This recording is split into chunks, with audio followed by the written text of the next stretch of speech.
Et on en parle avec Nadia Yala Kissoukidi. Bonsoir. Bonsoir. Maîtresse de conf en philosophie à l'Université Paris 8 Vincennes-Saint-Denis, auteur de Bergson ou l'humanité créatrice. Merci beaucoup d'être avec nous. Alors, vous êtes philosophe, vous êtes né en Belgique d'un père congolais et d'une mère franco-italienne. Emmanuel Macron a parlé de conquête, voire de reconquête de la francophonie. Reconquérir cette jeunesse, que pensez-vous de cette approche ?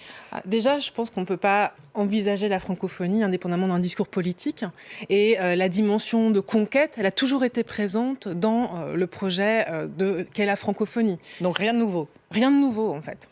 On pourrait dire les choses de manière un peu brutale, mais on est toujours en fait dans une stratégie de puissance plus symbolique, plus douce, qui désormais, pour reprendre le terme d'Emmanuel Macron, qui parle de diplomatie douce ou de diplomatie de l'attractivité, va utiliser les outils culturels, symboliques et de la langue pour manifester différemment sa présence dans d'autres espaces non européens. Vous dénoncez une sorte de rille politique ?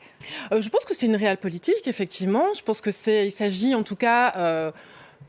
Ce qui est central dans la francophonie, c'est aussi la relation de la France à l'Afrique. Alors on pourrait dire, est-ce que c'est pas dévoyer le sens de la francophonie que de dire cela ?